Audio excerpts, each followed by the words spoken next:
So আজকে এসে পড়েছে আমাদের গ্রামের বিল্লাল ভাইয়ের 16তম বেস রিলিজের বিদায় অনুষ্ঠানে। এই অনুষ্ঠানটি কিন্তু উনি প্রত্যেক মাসেই করে থাকে। উনার কিন্তু নিজস্ব গাড়ি দ্বারা ড্রাইভিং শেখানো হয়। বিশেষ করে আজকের এই অনুষ্ঠানটি কিন্তু কয়েক মাস গাড়ি চালানোর পর অভিজ্ঞ ড্রাইভার হওয়ার পর তারপরে এই বিদায় অনুষ্ঠানটি করে উনি। আর আজকের বেসটা কিন্তু 16তম বেস। আমাদের দাউদকান্দির ভিতরে ওনার কাছ থেকে কিন্তু অনেকেই ড্রাইভিং শিখে বাইরে চলে গিয়েছে। আপনারা চাইলে কিন্তু ওনার কাছ থেকে ড্রাইভিং শিখতে পারবেন এই নাম্বারে যোগাযোগ করে। পুরো ভিডিওটি দেখতে থাকুন, আশা করি ভিডিওটি ভালো লাগবে। আসসালামু আলাইকুম guys, welcome to another blog video. So guys, বরাবরের মতন আরেকটি নিউ ব্লগ আপনাদের সবাইকে স্বাগতম। তো ভিডিও থাম্বনেল দেখে বুঝে গিয়েছেন আজকে কোন জায়গায় যাচ্ছি। তাই তো ওনার প্রাইভেট কার দিয়ে রওনা দিয়ে দিলাম সেই জায়গায় যাওয়ার জন্য।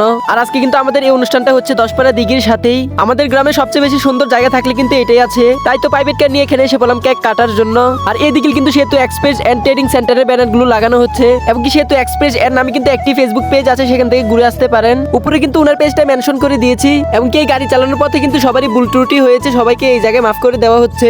এই জায়গায় কিন্তু নতুন করে একটি সিস্টেম করা হয়েছে, যে ভালো গাড়ি চালিয়েছে তার জন্য নাম্বার দিয়ে দিয়েছে। এই সিস্টেমটা করার কারণে কিন্তু কে কতটুকু ভালো গাড়ি চালিয়েছে সেটা উঠে গিয়েছে। তারপর আমাদের কেক কাটা শুরু হয়ে গিয়েছে। সবাই মিলে কেক কাটার অনুভূতিটা কিন্তু আলাদা, যে কাটে সেই কিন্তু বুঝে। কেক কাটার পরে কিন্তু সবার প্রথম আমাকে কেকটা খাইয়ে দিয়েছে বিল্লাল ভাই।